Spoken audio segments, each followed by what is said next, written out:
Why people miss great investing opportunities or excellent trading opportunities?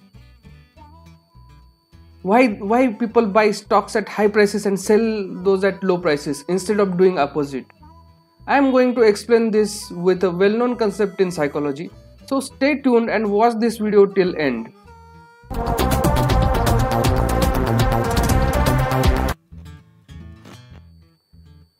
Well, so if I ask you a question that what is the best movie you ever watched, or what is the best restaurant you ever visited, or what was the tastiest food you ever ate, then your answer to these questions will be highly biased. Okay, why it will be biased? You will tell the best, but it will be influenced by time factor. You are most likely to answer these questions based on how recently you did certain thing. Like if I ask you what is the best movie you ever watched, you will remember the movie which you recently watched. So your answer will most likely be a movie which you watched in last 6 months or 1 year. Or when I ask you about which was the best restaurant you visited, your answer most likely will be a name of restaurant which you visited very recently or last 6 months or 1 year. Even if you ate excellent food in a restaurant before 8 years, you immediately won't remember it. Or when I ask you this question, which was the best restaurant, you won't answer me the restaurant which you visited 8 years ago, even though it was the best food you ate. This concept is widely used in marketing also. Advertising. See, if you go to supermarket, you want to buy a washing powder. Which washing powder you are most likely to buy? It is the one which advertise you saw recently, yesterday, day before yesterday, right? You even won't remember washing powder if you did not watch its advertise for 1 year. And that's fact. That's how our memory works. And that's how our thinking process works. It gives more weightage to the things happened recently. And this is called recency bias. Here today I'll explain you how this impacts our investing and trading decisions. So let me take you directly to a chart and will tell you a story. So this is chart of Reliance Industries, one of the very well-known company in India, and one of my friends, he was a fan of this company and he accumulated too many shares of this company, and he was a big fan. Now what happened is, when its price was around 1500 rupees in around 2019, around this point, around this point, he once told me that he want to accumulate more, but he should get it around 1300 rupees, because he was very much bullish and he was thinking that it's going to go up 100%, and he was super bullish, so he wanted to accumulate more. And he told me that if he get it around 1300, then he will definitely buy. And after that, unfortunately, this COVID happened, and then share prices came down. And when price came around 1000 here around 1000, and when we had discussion around this level, price was around this level, and when we had discussion, then I told him that, well, Reliance, we are getting it as 1000 rupees, and he was like, no, I don't want to buy it because it may fall further. When I asked him, why do you think so, then his answer was simple, that, well, market is going to fall, so Reliance also going to fall, and see, COVID is there, fear is there, and it is going to fall. And many of us were thinking the same, that it is going to fall. Now, why we were thinking like that? Because, see, this guy was ready to buy at 1300. Now, nothing changed fundamentally in the company, but he was not ready to buy at 1000. Why this happened? Because he already saw the prices falling. He recently saw the prices falling. And this recent experience tells him that the prices are going to fall further. And fortunately, this particular share started correcting immediately. Means some other shares took time, but this started correcting immediately and started moving up. So when price started moving up, and when we had a word again, then he was telling me that no, this is going up, but overall market is down, so this will come down. Because this fear of recent fall was still there. And when Reliance went to its old price of 1500, at which he told me that he wanted to buy at 1300, and price was at this old level, and again he told me that, see, price went to 900, so again it will fall, and again I will get opportunity to buy at 1300, so I won't buy to this high prices. Okay, now see, he was telling me that he is not going to buy it at high prices. Why he was telling me that? Because he already saw the low prices now. He saw the price of 900 here, and now 1500 is high price for him. So he don't wanted to buy at 1500 because he saw the low prices recently.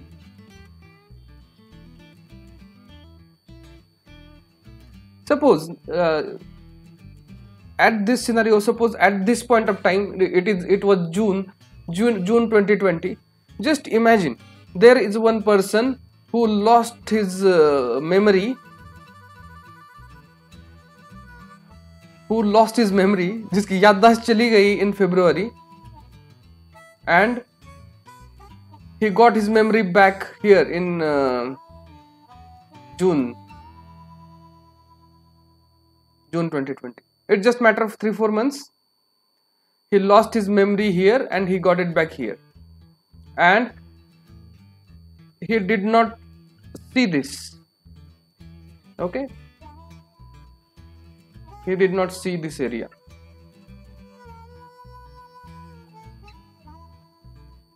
Then if he wanted to accumulate, he won't think that this 1500 is costly.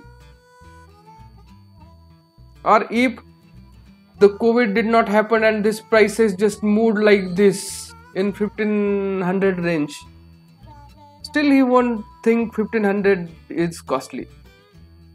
But as he saw this 900, now he thinks this 1500 is costly. This is because of recency bias. He saw what has happened recently. He know recently it touched 900. And when it went up, see, when it was going down, he was unable to buy because he was thinking recently prices are going down, so he think it will go down further. When prices are going up, he is thinking that it is too high, and it get mixed with some other thing which is called fear of missing out. It is again a child of recency bias. Okay, now when prices start moving further, then you start thinking that oh, prices are moving up, now it's costly, but it will keep moving up. So at around 2000 level, at this level,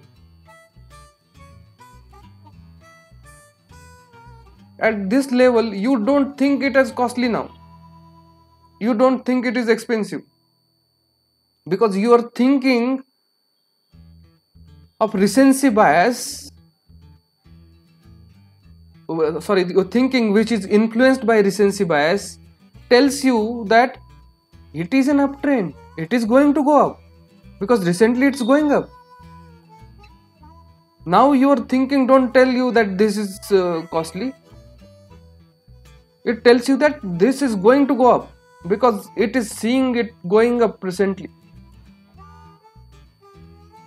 And then you enter at 2000, and then correction starts. Even this happened with great scientist Newton.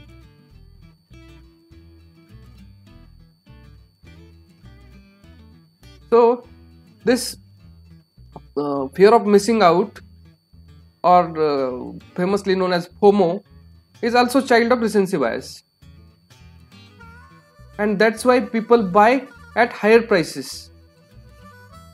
Now how to well, we'll see how to avoid this, but before that I want to tell you one very important thing, and it is my personal experience. I have experienced it myself. See, I am a big fan of system trading. I don't take any discretionary trades. Earlier I used to do, but I stopped it completely, and I completely moved to system trading. But this story is very interesting. When initially I moved to system trading, I used to create system, backtest it, everything looks good. Now I know that this system works in long time. This system gives profit year on year. I know maximum drawdown of this system. Still, when I actually used to start trading this system, first trade I used to get profits, second, third trade is profitable, and if after that if I get 2, 3 or 4 continuous lost trades, I used to stop trading that system. Like that I created many systems, and I used to start trading the system. If first 2, 3 trades are loss making, I used to stop trading that system. Backtested systems, I know its backtesting results. I was even knowing that the system had 6, 7 loss making trades earlier also, historically. Still, when I start and if I get 2, 3 loss making trades, I used to stop it. Why? Because of recency bias. Because this, whenever I used to see the 3 loss making trades, then I used to be scared. I used to think that the system don't work. This system don't work. And when I actually studied psychology and got to know about all these things, and when I started system trading, then I got all these my old systems, and then I started trading those. I made some improvements also, but those were good systems already, but still I was unable to trade those systems because of recency bias. And it is even more difficult in discretionary trading. See, even if your last 2-3 trades are loss making, you won't be able to take your fourth trade, because what is recently happened with you will have a very big impact on you, and you will start thinking market is against me, this and that, and you won't take a trade, and that will be profitable, successful trade. You missed that. And recency bias can do this to your trading career. Now, how to, because this is my personal experience, being a system trader also, this impacted me, this recency bias impacted me. So if you are a discretionary trader, its impact is multifold. Now, how to avoid this? So there are some 3-4 very good things which you can do to avoid impact of recency bias on you. And first thing is, you should always try to think in long term. Okay, whenever you take any trade, remind yourself that here I am flipping a coin. Okay, so this result of this trade is independent of my past trades or my future trades. If this is loss making, okay, after that, while taking next trade, tell yourself that even though my previous trade is loss making, this trade is independent of previous trade. This trade has no relation to my previous trade. It's like I am flipping coin again. Earlier it might be tail, but this time I can get head, because the result of this trade is not dependent on my previous trade. And if I do this for long time, then probabilities are on my side, because I know this my setup works or this my trading works. This is one thing which you can do. Second thing is, stop watching P&L or MTM. Don't see that. Try to concentrate on trades. Concentrate on trades, not profit and loss. Because profit and loss impacts, they impact your psychology, they impact your behavior.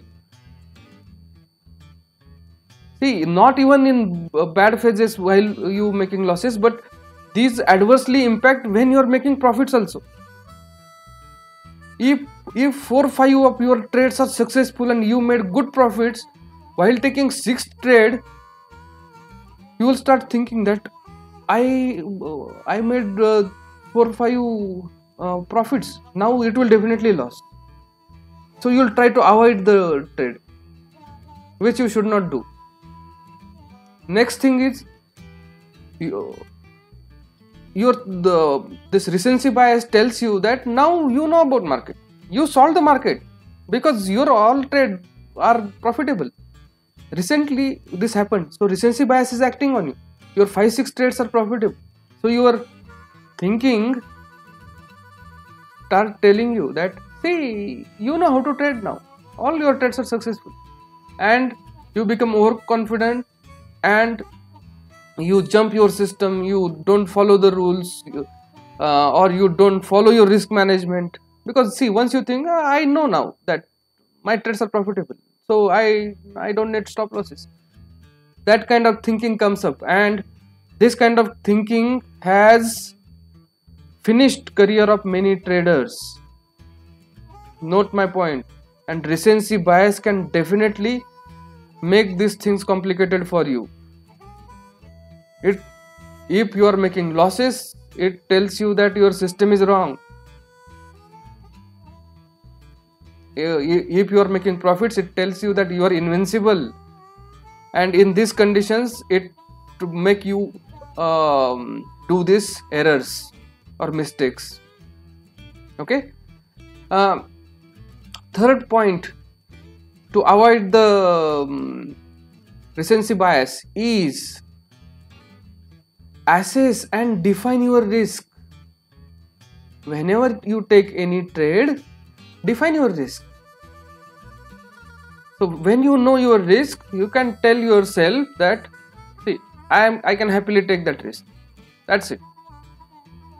If 2, 3, 5, 6, 10 trades happen, I am ready to happily accept that risk. My risk is 1% of my capital per trade. If 10 loss making trades happen, then also my risk is 10%. 1% each trade. If you have defined risk, then you will have that confidence. Okay, and you will be able to avoid recency bias. Even if 5 losses happen, you lost 5%, you will tell that, okay, this trade I am ready to lose 1 more percent, but when I win, I get 3x 4x reward, sometimes 5x reward. So it is just matter of 1 or 2 trades, I will recover my drawdowns. This is one more thing. Define your risk. It definitely reduce impact of recency bias. See here what we are doing. Here we are trying to influence our thinking, right? See what recency bias do? Recency bias influence our thinking, but with these things, means whatever the solutions I am telling you, these also influence your thinking from opposite side to minimize this impact of recency bias. Okay. Next thing, what you can do, if you are a discretionary trader, then you should better stop it and start using system trading. So you should have a back-tested system, and if you have back-tested system and if its results are good, you know what is maximum drawdown, then you will build some conviction in your trading endeavor. You will have some conviction in your each of the trades. You will be able to you will be able to tell yourself that, see, whatever happens, I know this system gives me profit in long term. Even if my 4, 5, 6 trades are continuously loss making, it doesn't make any difference because it happened historically. This system gives me year on year profits. Then you won't make these mistakes which are induced by the recency bias. Okay. Now yeah, and when you have this system, you have edge, right? You have system and you trade it with discipline, then you have edge. And when you have edge, then you will have conviction, right? And when you have conviction, other psychological errors won't impact your trading, or you won't make any psychological mistakes. Okay, so that was recency bias and how to save yourself from recency bias. So how to avoid recency bias, I will quickly summarize within 30 seconds. So first is you start thinking in long term in terms of system. You assess and define your risks. Okay, and you start thinking in probabilities. You start thinking like each trade is independent, and you if you are discretionary trader, try to move it to system trading so that you have this you can build the conviction. Okay, even if you are discretionary trader, then also whatever rules you made, follow those. Okay, and tell yourself that my system is profitable, my system has age, that's why whatever losses are happening to me, I am happily taking it, and this will help you be a successful trader.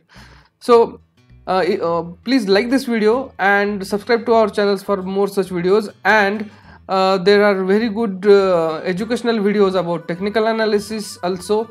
So you will find the link for this technical analysis basics course in description. It is all free, it's on YouTube. And if you want to see other videos about trading psychology, then that link also is there in the description. So please subscribe to this channel so that you'll come to know whenever I upload new videos. And thanks for watching. Goodbye.